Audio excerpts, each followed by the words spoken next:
What's going on, guys? It's Jimmy here. We got some major news here for you guys in this video. A new pope was elected, the first of his kind.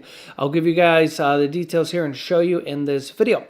As well as President Donald Trump making several announcements, and I'll show you that here in this video as well. We're going to jump right in and I'll show you the details here in this video and on the screen here. We are live right now here on the YouTube It's Jimmy Show. Let me know if you can see and hear me. Type yes in the chat. Let me know where you're tuning in from. You can let me know your city, state, or even your country, as we have people tuning in here from all around the globe. Don't forget to hit that like button for me here, and if you haven't yet, subscribe down below so you don't miss out on future videos, and help me reach 500,000 subscribers. You guys are amazing. All right, so take a look here. Here is the new Pope, who was Cardinal Robert Prevost of the United States, the first United States Pope ever, who will now be known as Pope Leo the 14th, the first American pontiff in history. Cardinal Robert Prevost, now Pope Leo the 14th. In his first remarks as the Pope from the balcony of St. Peter's Basilica. I've actually been there before and seen that when me and my wife went there on our honeymoon, which was 13 years ago. We went there to Rome, Italy, and we then did a cruise, which was absolutely amazing. Yeah. So he called for peace and paid tribute to the late Pope Francis to a roaring crowd. Robert Prevost is a 69-year-old from Chicago, Illinois, with a leader with global experience. He spent much of his career as a missionary in South America, actually, and served as a bishop in Peru also. He most recently led a powerful Vatican office for bishop appointments, and he is expected to help build on Pope Francis's reforms. So you guys can let me know your thoughts on this in the comment section. The first Pope from the United States, from Chicago, Illinois. Next up, President Donald Trump unveils the first trade deal regarding his tariffs with the United Kingdom, first since reciprocal tariff pause. President Donald Trump unveils a trade agreement with the United Kingdom. The deal with the United Kingdom is the first in the United States with a country whose imports were subject to the new tariffs imposed by Trump's, but many specifics about the agreement were not even immediately clear, and nothing was actually signed with the Oval Office. Yeah, and Trump only unveiled a broad outline of the agreement, and the deal is the first by any country subject to Trump's new tariffs that were imposed in April.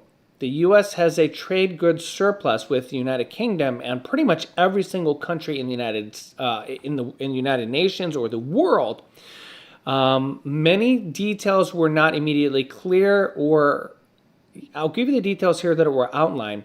Trump says the final details are still being written up, and in the coming weeks, we will have it all very conclusive.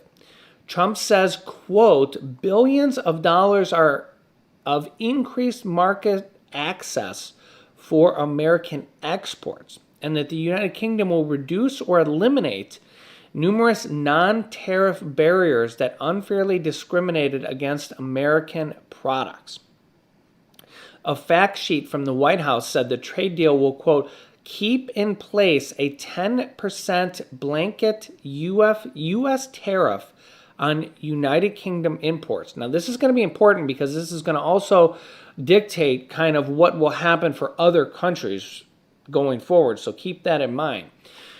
Also, adjust tariffs on United Kingdom autos so that the first 100,000 vehicles imported from the United Kingdom car manufacturers each year are subject to a 10% tariff rate, and any additional vehicles over 100,000 vehicles are going to face 25% tariff rates.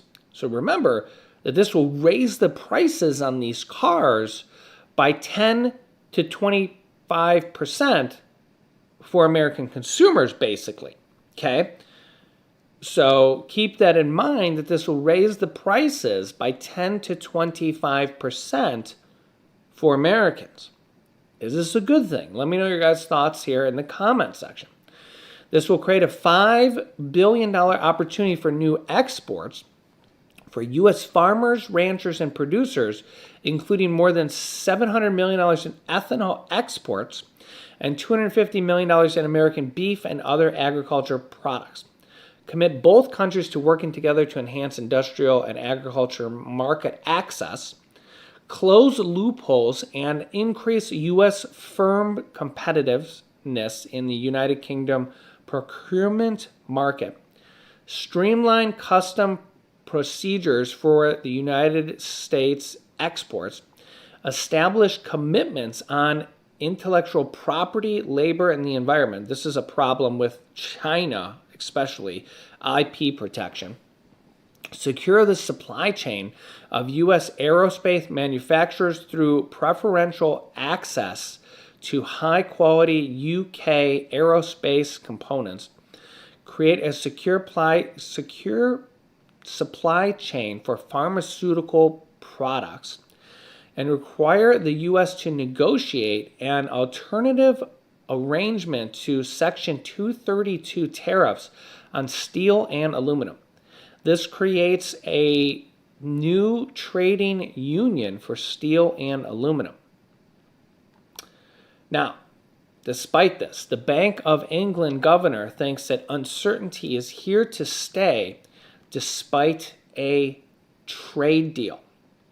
And interestingly, the Bank of England actually just voted to cut interest rates in the United Kingdom. So keep that in mind. They are actually starting to cut interest rates over there. Yeah, so keep that in mind. The stock market was up decently today on this news as Trump says bye amid U.S. United Kingdom trade deal and China talk optimism. But Trump says that 10% tariffs is the floor, the minimum for tariffs, and that some will be much higher. And a lot of people are concerned that these 10% minimum tariffs, which are paid by American consumers, raises prices. Will this lead to significant inflation? Other headlines here: the EU, the European Union, to launch dispute against the U.S. tariffs, as they're set to also launch $95 billion in countermeasures, counter tariffs against the United States. The European Commission says, quote, it is an unequivocal view of the EU that the U.S. tariffs are blatantly violating fundamental WTO, World Trade Organization rules.